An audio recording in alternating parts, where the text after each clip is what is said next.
How did your relationship with Andrew start? So Andrew DM'd me one day and he says, I love your work. And he was following my content 3 years ago. And he hadn't yet blown up. And then he messaged me. We started communicating.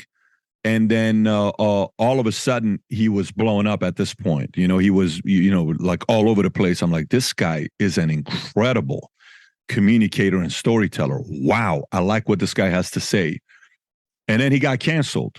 The moment he got canceled, at that point, him and I and his brother were in communication regularly. We're regularly talking, communicating through text and DMs. And we got on and we decided, let's do something. I'm going to come to Spain because he can't come here. We went to Madrid. We did the interview together at the cigar lounge. And then it went live. And obviously that thing's done wonders. 12 million plus views, not including all the other short clips. Total, it's probably got a few 100 million views online with TikTok, Instagram, Twitter, Facebook, all over the place. But, here's the thing that most people have a hard time with. Most of us have a hard time with. Almost anybody that does something big, they're a complicated personality. They're a complicated individual. Churchill was a very complicated man, but it took a Churchill to go up against Hitler. You're like, what are you talking about, Pat? Go read Churchill's history. That is a very weird man. Chamberlain hated Churchill. They didn't like Churchill. There were people that couldn't stand him because he would always call everybody's shit.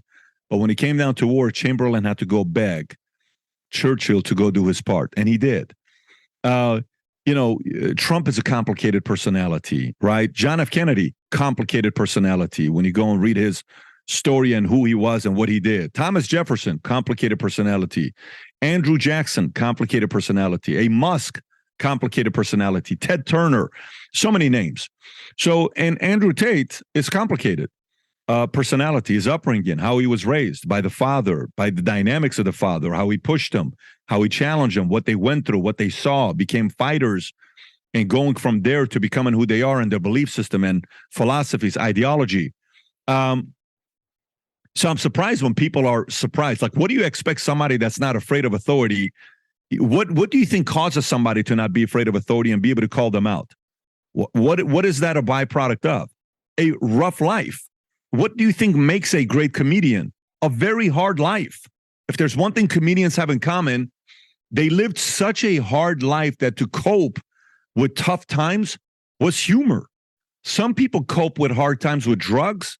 Some people cope through hard times with alcohol.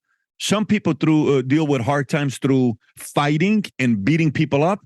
And some people fight through tough times through humor. That's why Kevin Hart had an interesting life. Dave Chappelle, George Carlin, you go look at their stories. It's weird. They didn't live an easy life, right?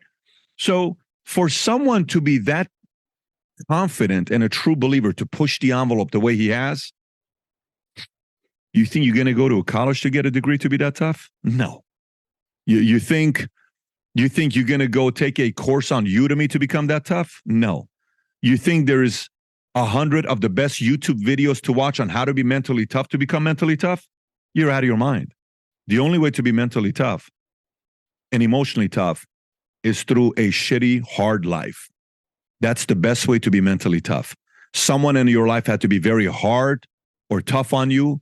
A coach that kicked your ass regularly, a teacher, a dad, a mom, an uncle, an older brother, somebody, a rough community, a rough upbringing, in an industry that was a cutthroat industry. So yeah, I think they're super necessary. I had a call with their lawyer last week. Tina and we had a lengthy conversation. It was the longest interview they did, and she shared a lot of the insight. Had a very good conversation yesterday with their PR firm to see what's going on internally with visits and what things does he have, what does he not have. So, yeah, it's going to be interesting. Here's all I'll tell you. They best get this guy, because if he comes out and he's free, oh, my gosh. Can you imagine if he comes out and he's free, what his first live is going to be like? It could break the record. I think 100 million views. Oh, it'll be 100 million views on YouTube. He needs another one of those it'll be the talk of the world on how many people. It'll be banned in countries. It'll be feared, because if you go after a person like this, you better have proof to arrest them or get them. You don't go through somebody like this, because they become a big figure and their message becomes bigger, specifically to the people that didn't listen to it before or hated it. They're going to say, why are you trying to silence this guy? And you don't think Andrew's going to come out telling the story? It's going to be interesting dynamics. But obviously, listen, none of us know 100% what he's done. None of us know. I'm not the government. I'm not working for agencies. I'm not with the cops. I don't know the intel. If there is something, there is something. But, if they can't find anything, it's going to be a very hard season for those that try to silence this guy. Yeah, because anybody who gets cancelled, they're forgotten about. He got bigger.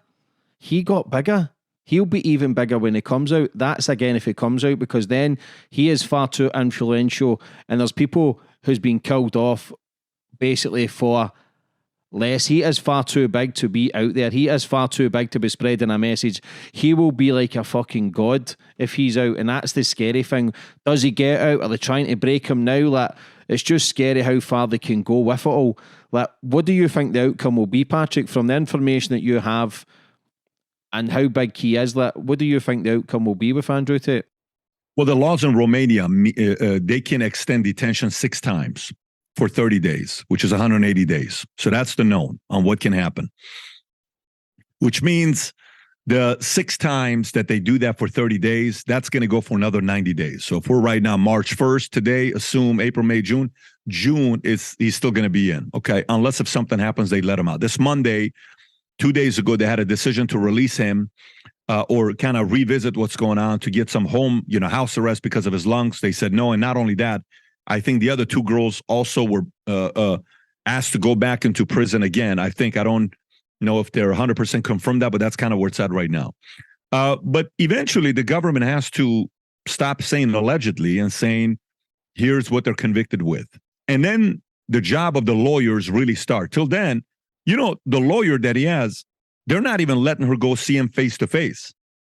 She's not seeing them face to face. And when she gets on a call with them, it's recorded always. So imagine you're the lawyer of somebody that you're defending, and any conversation you're having with them, the calls are being recorded. Or what can you talk to your client about? Think about what I just said right there. The lawyer can't talk to the client without it being recorded, and can't even go there face to face to see them. She's called the embassy of Romania to say, hey, can you help me out here to go talk to this guy? Because he's also got a U.S. citizenship. Nope, we're not doing nothing. I mean, it's very problematic. And by the way, since April of last year, they could arrest the Tates with allegedly whatever they were talking, because they've been investigating this for a while since the Vice did their story. But they decided to do it 2 days after he called out Greta Thunberg. Kind of weird. You could have done it for 7-8 months, but you waited 8 months to do it. Why? Why now all of a sudden? You could have rated it's because of the pizza. It was never about the pizza. What made you all of a sudden want it? How come you didn't do it in September? Why not in August? Why not in June? Why not in July? These are the questions why the people that support that he's innocent say, yeah, numbers don't add up. If you had something in April, arrest him in April. Why'd you wait so long? So no one knows really what is going to be happening here. But if they can't find anything, he comes out and the court continues. He can't fully talk. But if he comes out and there is nothing and he can't talk, he definitely cannot stay in Romania. He became a Muslim, so he's out. The safest place he's going to feel is a country that supports being Muslim. So he has to go live in Dubai. He has to drop everything in Romania, go live in Dubai. And somewhere like, you can't stay in Romania. There's no way, if you're the lawyer of Tate, you're recommending him staying in Romania. Not coming to the States, not staying in Romania. Where would you go?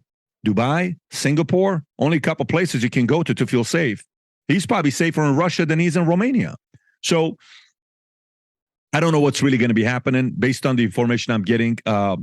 We are in talks. We're getting updates regularly, but there's nothing right now to be said where it's positive or negative. The only thing is they're holding strong.